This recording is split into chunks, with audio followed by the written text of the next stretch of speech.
بسم اللہ الرحمن الرحیم۔ سامعین کرام، آپ سن رہے ہیں اردو کہانی تلاش، جس کے مصنف ہیں محمود احمد مودی، اور یہ اس سلسلے کی قسط نمبر 29 ہے۔ Good evening madam. کنور کا لہجہ پہلے سے زیادہ شائستہ ہو گیا۔ مجھے کنور میسوری آف نیپال کہتے ہیں، شاید آپ نے کبھی میرا نام سنا ہو۔ جی نہیں، قدرے توقف کے بعد روپا نے صاف گوئی سے کہا، میں نے کبھی نہیں سنا۔ بڑا افسوسناک اتفاق ہے، خادم کا تعلق نیپال کی بڑی امیر ترین فیملی سے ہے۔ بہرحال اسے چھوڑیے، اسے گویا انکساری ظاہر کرنے کا خیال آ گیا۔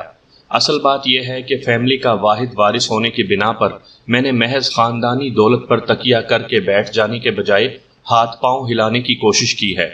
پچھلے 1 سال سے میں نے ایک کثیر المقاصد قسم کا تجارتی ادارہ بنا رکھا ہے، کونیننٹ کارپوریشن کے نام سے۔ کینیڈا، انگلینڈ، ہانگ کانگ وغیرہ میں اس کے دفاتر ہیں۔ حال ہی میں فلم سازی کو بھی میں نے اپنی تجارتی منصوبوں میں شامل کیا ہے، اور جی ایم فلمز کے ساتھ اشتراک کا معاہدہ کیا ہے۔ انہوں نے ہمیں پہلے تو صرف ہندوستان کی مارکیٹ کے لیے ایک بڑی کاسٹ کی فلم کا منصوبہ دیا ہے، اس کے بعد بین الاقوامی مارکیٹ کے لیے بیک وقت 4 فلموں کا پلان تیار کیا ہے۔ وہ سانس لینے کے لیے ایک لمحے کو خاموش ہوا۔ ہمارا ادارہ آپ کو اپنی مستقل سٹار رکھنا چاہتا ہے۔ ہندوستانی فلم کے لیے تو ہم آپ کو وہی معاوضہ دیں گے جو آپ طلب کریں گی، اس نے بات جاری رکھتے ہوئے کہا۔ البتہ بین الاقوامی فلموں میں ہم آپ سے پارٹنرشپ کرنا چاہیں گے۔ آپ چاہیں تو نفع نقصان میں شریک ہوں یا کچھ سرکٹ لے لیں۔ ویسے ہمارے منصوبوں کے بارے میں آپ غالباً کچھ نہ کچھ تو اخباروں میں پڑھ ہی چکی ہوں گی۔ ڈپلومیسی تو روپا کو آتی ہی نہیں تھی۔ ایسے موقعوں پر اس کا جواب فلمی عورت کی روایات کے خلاف ہوا کرتا تھا۔ جی نہیں، اس نے بلا تامل کہا، میں اخبار وغیرہ پڑھتی ہی بہت کم ہوں۔ ہم جیسے لوگوں کے بارے میں ان میں نہ جانے کیا کچھ لکھا ہوتا ہے، خواہ مخواہ پڑھ کر دل دکھتا ہے۔ ویسے جتنا میں پڑھتی ہوں اس میں کبھی اس قسم کی کوئی خبر نظر سے نہیں گزری۔ او خیر، کنور میسوری نے ایک گہری سانس لی۔ مجھے افسوس ہے کہ آپ ہمارے بارے میں کچھ بھی نہیں جانتی۔ بہرحال اس سے کوئی فرق نہیں پڑتا۔ بمبئی کے میرے موجودہ دورے کا سب سے اہم مقصد آپ سے معاملات طے کرنا ہی ہے۔ میں جلد از جلد آپ سے شرف ملاقات حاصل کرنا چاہتا ہوں۔ روپا نے ایک لمحے توقف کیا، پھر نہایت متانت سے بولی، میں اپنی سیکرٹری سے اپنی مصروفیات کا شیڈیول معلوم کرنے کے بعد ہی آپ کو کوئی وقت دے سکتی ہوں، اور سیکرٹری اس وقت موجود نہیں ہے۔ لیکن پلیز مجھے کوئی یقینی جواب ضرور دیجیے۔ میرا یہاں قیام صرف کل شام تک ہے۔ کنور میسوری کے لہجے میں ایک وقار آمیز التجا تھی۔ کل شام مجھے ہر حال میں لندن کی پرواز پکڑنی ہے، میں آپ کا زیادہ وقت نہیں لوں گا۔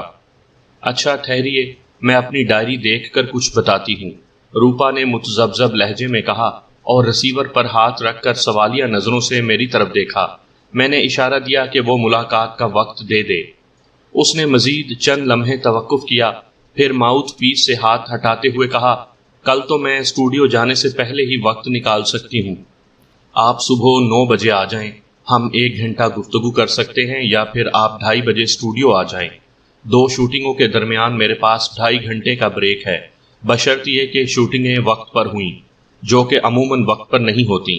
گھر پر ہی گفتگو ٹھیک رہے گی، لیکن کیا آپ واقعی صبح اتنی جلدی تیار ہو جاتی ہیں؟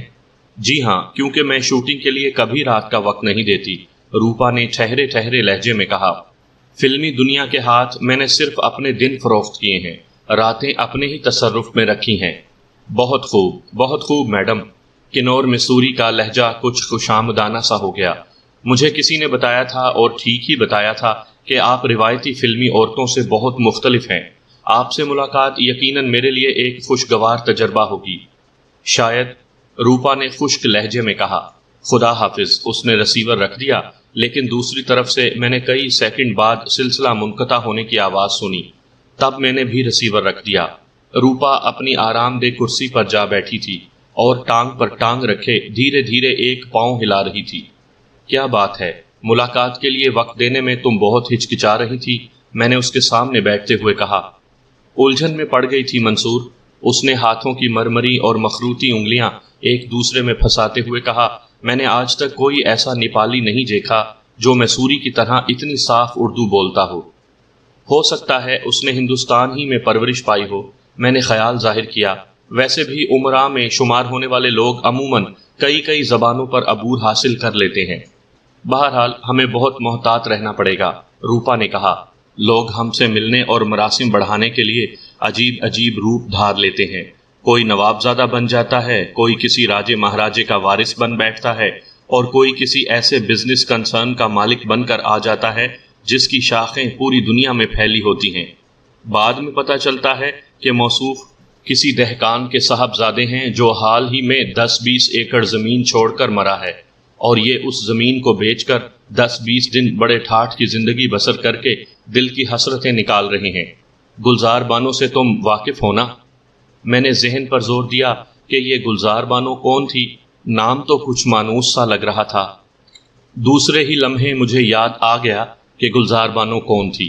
میں نے اسبات میں سر ہلایا۔ گلزار بانو کسی زمانے میں صف اول کی ہیروئن تھی، آج کل اس کے عروج کا ستارہ کچھ ماند پڑ چکا تھا۔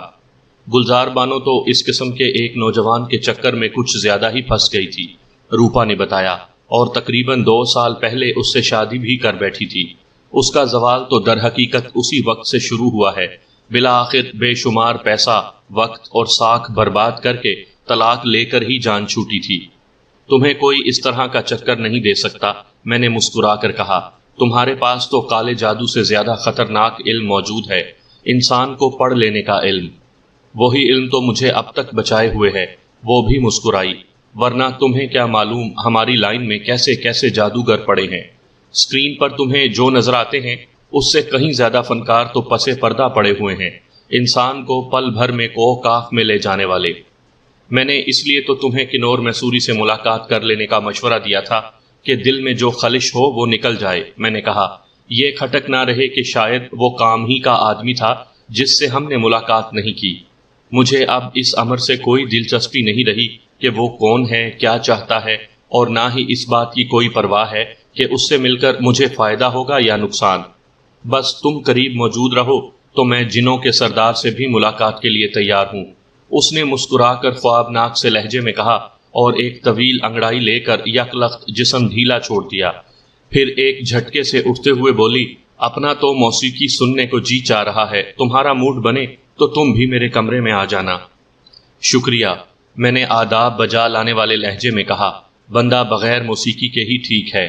پھر میں نے سنجیدہ ہو کر ایک لمحے کے توقف سے کہا، دراصل میں آج کل کچھ لکھنے پڑھنے کا کام کر رہا ہوں۔ مجھے معلوم تھا کہ وہ اپنی خوابگاہ میں جا کر تمام روشنیاں بجھا دے گی، کھڑکیوں کے پردے کھینچ دے گی۔ ایک گوشے میں صرف ایک ننھا سا بلب روشن رہے گا جس کی پراسرار سی برائے نام روشنی میں ہر چیز پھیلے ہوئے سائے کی طرح نظر آئے گی۔ پھر وہ مختلف فلموں کے، جن میں اس کی اپنی فلمیں بھی شامل ہوں گی، المیہ نغموں کے ریکارڈ گرامو فون پر لگاتی رہے گی، اور دنیا و مافیا سے بے خبر ہو کر چھت پر نظر گاڑ کر سنتی رہے گی۔ پھر کسی نغمے پر پھوٹ پھوٹ کر رونے لگے گی، اور دنیا کی کوئی طاقت اسے چپ نہیں کروا سکے گی، حتیٰ کہ وہ یوں ہی روتے روتے تکیے میں منہ چھپائے سو جائے گی، اور ریکارڈ ختم ہو جانے کے بعد بھی صبح تک اسی طرح سوئی تلے سر سراتا رہے گا۔ جن دنوں میں نیا آیا تھا، اسے موسیقی سننے کے یہ دورے اکثر پڑتے تھے۔ اب ان میں بہت کمی آ چکی تھی، پینے پلانے کی رفتار بھی بہت کم ہو چکی تھی۔ بقول اس کے اپنے، وہ سینے میں بکھری ہوئی کرچیوں کو جمع کرنے میں کامیاب ہوتی جا رہی تھی۔ میں نے اس سے پڑھنے لکھنے کے کام کا در حقیقت بہانہ ہی کیا تھا۔ روپا سے جدا ہونے کے بعد آج کل ایک ہی مشغلہ ہوتا تھا جسے میں فریضے کی طرح انجام دیتا تھا، اور یہ کام تھا سوچنا، صرف سوچنا۔ میں گھنٹوں اپنے کمرے کی کھڑکی میں کھڑا رہتا اور مل گجی تاریکی میں نظریں گاڑے سوچتا رہتا۔ پلنگ پر لیٹتا تب بھی یہ سوچیں میرے ذہن کی نس نس میں سنگریزوں کی طرح چبھتی رہتی، حتیٰ کہ خواب بھی مجھے کچھ ملتے جلتے سے ہی نظر آتے۔ میری سوچوں کا عنوان بھی ایک ہی تھا۔ ذہن خواہ کیسے بھی بے کراں جزیروں میں بھٹکتا رہتا، مگر سوچ کی نہج ایک ہی رہتی۔ ذہن جیسے قطب نما کی سوئی بن گیا تھا۔ سوچ بچار کی یہ ریاضت بے سود نہیں تھی۔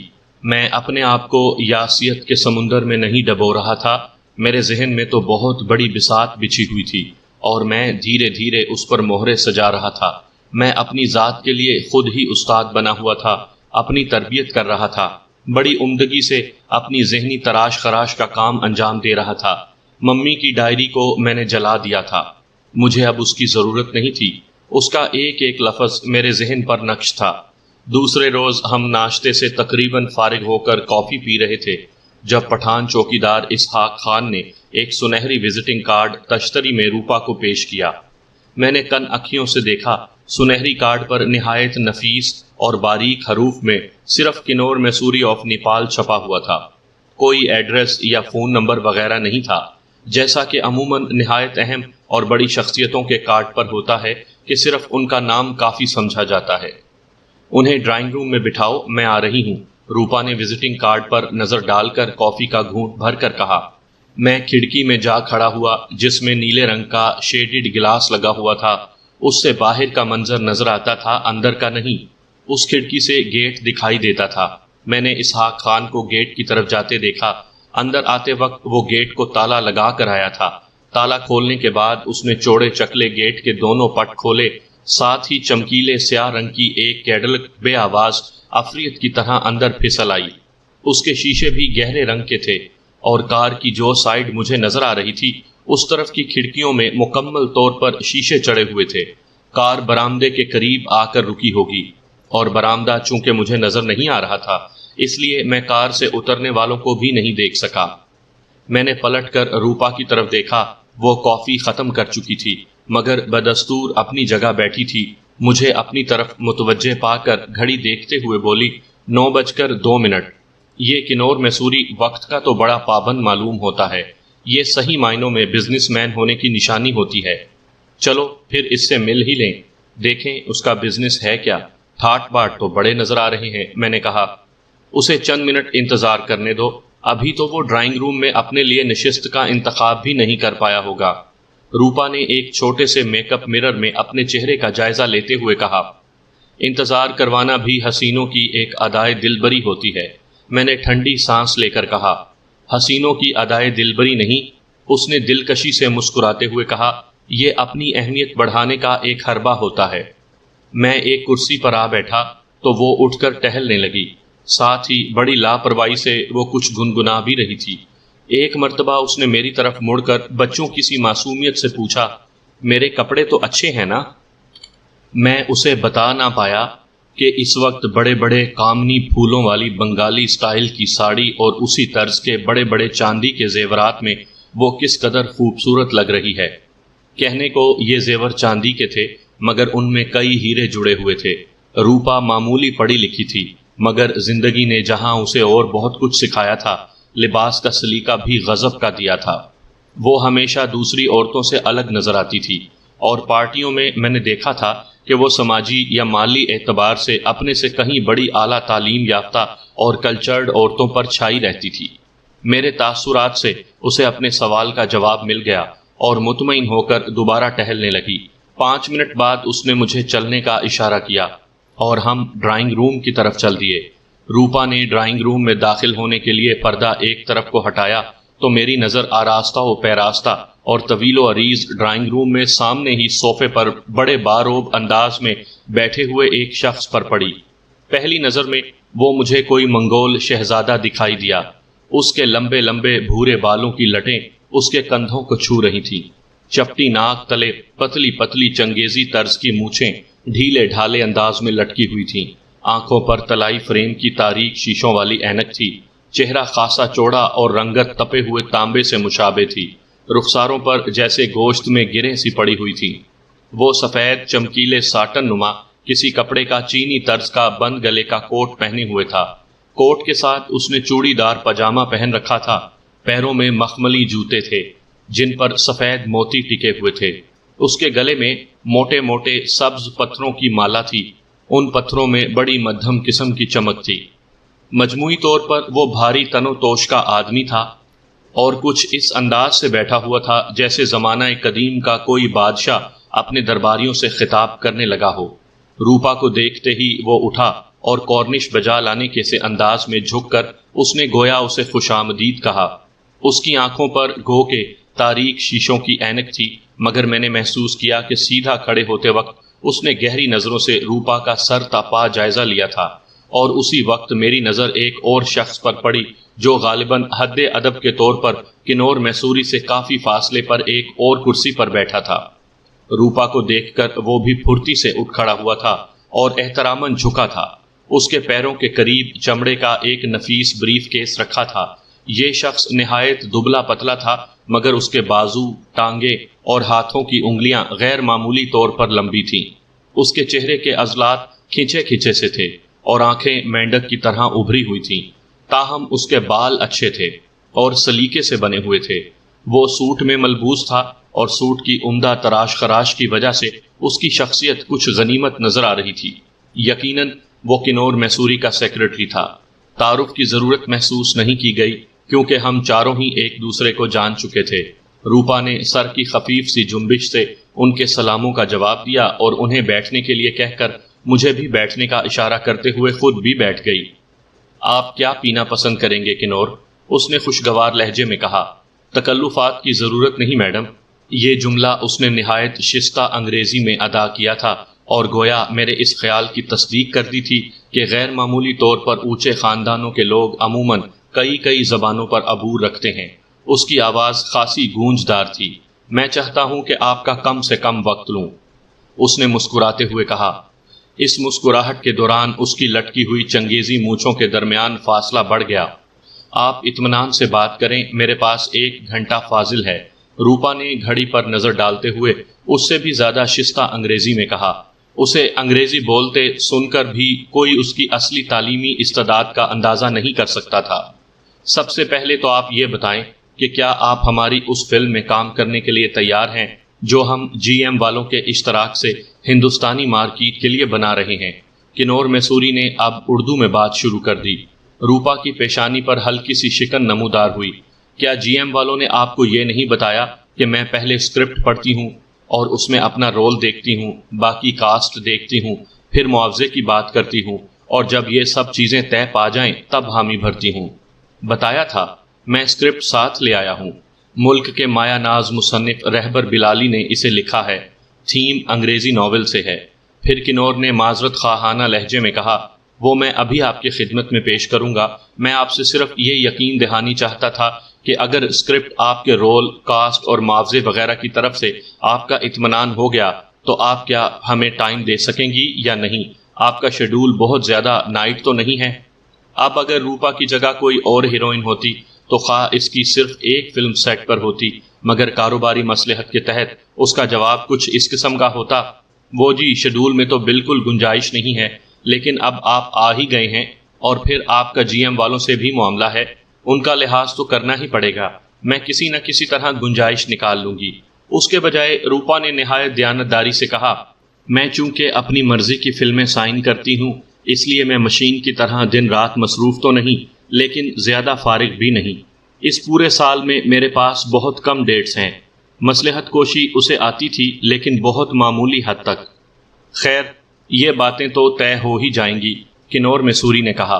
پہلے آپ کو فلم سکرپٹ اور آئندہ منصوبوں کی رپورٹ پیش کرتا ہوں، آپ نظر ڈال کر ہی شاید کسی فیصلے پر پہنچ سکیں۔ اس نے اپنے سیکرٹری کو اشارہ کیا۔ سیکرٹری نے بریف کیس اٹھا کر نہایت ادب سے اس کے سامنے جا کر پیش کیا۔ گاڑی سے بڑی فائل بھی نکال لاؤ، کنور میسوری نے اسے حکم دیا۔ وہ مودبانہ مستدی سے گھوما اور لمبے لمبے ڈگ بھرتا میرے قریب سے گزر کر دروازے کی طرف چلا گیا۔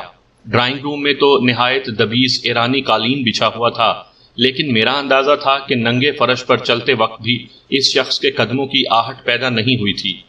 ایسا معلوم ہوتا تھا کہ چلتے وقت اس کے جوتے فرش کو چھوتے ہی نہیں تھے۔ کنور میسوری نے بریف کیس گھٹنوں پر رکھا اور کوئی بٹن دبا کر کھٹکے سے اس کا تالا کھولا اور اس پر جھک گیا۔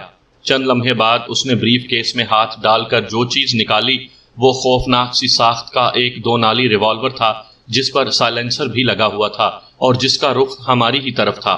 مجھے حیرت کا شدید جھٹکا لگا کیونکہ اس سانپ نے اس وقت پھن نکالا تھا جب ہمیں اس پر سانپ ہونے کا شبہ تک نہیں رہا تھا۔ تاہم میں نے اپنی حیرت ظاہر نہیں ہونے دی۔ البتہ ایک نظر روپا کی طرف ضرور دیکھ لیا۔ اس کا چہرہ یک لخت سفید پڑ گیا تھا، مگر پھر شاید میری موجودگی کے احساس سے وہ کچھ سنبھل گئی۔ یہ ایک ایسا اسکرپٹ ہے میڈم روپا، کنور میسوری نے ریوالور کو جنبش دیتے ہوئے کہا، جسے کوئی سی بھی زبان بولنے والے بآسانی سمجھ سکتے ہیں۔ غالباً آپ بھی سمجھ گئی ہوں گی کہ میں آپ کو لینے آیا ہوں۔ میرا ہاتھ جو گود میں ٹکا ہوا تھا غیر محسوس طور پر میری جیکٹ کی جیب کی طرف بڑھ رہا تھا جس میں میرا مشین پسٹل موجود تھا۔ کنور ہم سے اتنے فاصلے پر بیٹھا تھا کہ اگر میں انتہائی پھرتی کا مظاہرہ کرتے ہوئے بھی چھلانگ لگاتا تب بھی زیادہ امکان یہی تھا کہ اس کے ریوالور سے نکلنے والی گولیاں مجھے بیچ راستے ہی میں ڈھیر کر دیتی، اور یہ شخص کنور میسوری یا جو بھی اس کا اصل نام تھا ریوالور کو کھلونے ہی کی طرح استعمال کرنے کا عادی معلوم ہوتا تھا۔ بلا شبہ وہ کوئی انتہائی خطرناک اور سخت جان شخص تھا۔ مجھے معلوم تھا کہ اینک کے تاریک شیشوں کے پیچھے چھپی ہوئی اس کی آنکھیں روپا کو کم اور مجھے زیادہ دیکھ رہی ہیں، اس لیے میں بہت ہی آہستگی سے جیب کی طرف ہاتھ بڑھا رہا تھا۔ کنور میسوری بھی عجلت میں کوئی قدم اٹھانے کا عادی معلوم نہیں ہوتا تھا۔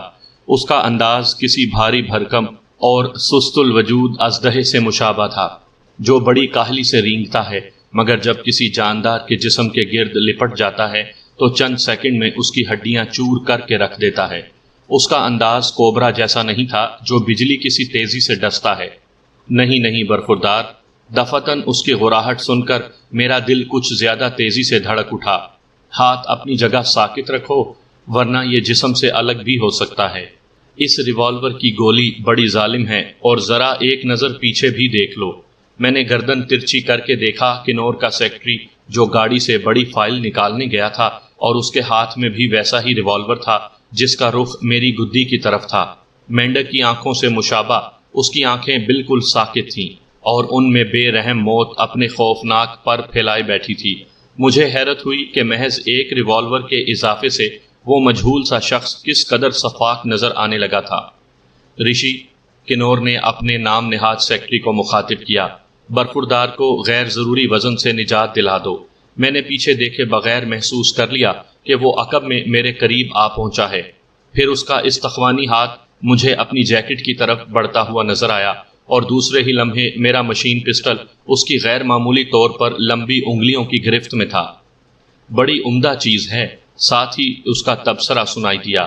اس کی آواز کچھ ایسی ہی تھی جیسے مینڈک کا گلا بیٹھ گیا ہو۔ مجھے حیرت تھی کہ اس کی شخصیت میں مینڈک سے اتنی مشابہت کیوں تھی۔ مشین پسٹل اس نے غالباً اپنی جیب میں رکھ لیا اور اسی ہاتھ سے میری دوسری جیبوں کو تھپ تھپایا، بغلیں ٹٹول کر دیکھیں کہ کہیں ہولسٹر تو موجود نہیں، پھر وہ پیچھے ہٹ گیا۔ اس نے غالباً کنور میسوری کو کوئی اشارہ کیا کیونکہ وہ ایک ہاتھ میں بریف کیس اور دوسرے میں ریوالور سنبھالے اٹھ کھڑا ہوا۔ چلیے میڈم، کنور نے دروازے کی طرف اشارہ کیا۔ اس مرتبہ میڈم اس نے استہزائیہ لہجے میں کہا۔ کہاں لے جانا چاہتے ہو تم مجھے؟ روپا نے سرسراتی آواز میں پوچھا۔ میرا بس چلے تو میں آپ کو چاند پر لے چلوں، کنور نے مکارانہ انداز میں مسکراتے ہوئے کہا، پھر ایک ٹھنڈی سانس لی۔ لیکن افسوس کہ میرا معاہدہ کچھ اور ہے۔ کس سے ہے تمہارا معاہدہ؟ یہ سوال میں نے کیا۔ اس نے گویا کسی دودھ پیتے بچے کو پچکارا۔ لڑکے بالے اس قسم کا سوال نہیں کیا کرتے۔ پھر وہ روپا سے مخاطب ہوا، مجھے اطلاع ملی ہے کہ مینیجر کی آڑ میں تم نے کثیر المقاصد قسم کا یہ لونڈا رکھا ہوا ہے۔ یہ کافی خطرناک ہے، محض اس کی شہرت سن رکھی ہے۔ آپ کے ساتھ اسے بھی لپیٹے لیے چل رہا ہوں ورنہ اس کی کوئی ضرورت نہیں تھی۔ اس کے اس تضحیکی انداز پر بھی میں نے معمولی سا بھی رد عمل ظاہر نہیں کیا اور نہایت پرسکون لہجے میں کہا، یہ آپ کی نوازش ہے کنور جی، ویسے آپ یہ زحمت نہ کرتے تب بھی میں آپ کے ساتھ چلنے کی درخواست ضرور کرتا۔ آپ جیسے بزرگوں کی صحبت روز روز تو نصیب نہیں ہوتی۔ ضرور چلو برخوردار، اس نے شفاف مسکراہٹ کے ساتھ کہا۔ تمہیں بھی تو پتہ چلے کہ کنور میسوری در حقیقت ہے کس چڑیا کا نام۔ پھر یکلخت اس کے لہجے میں کرختگی آ گئی۔ اب اٹھ بھی چکو۔ ساتھ ہی اس نے ریوالور کو حرکت دی۔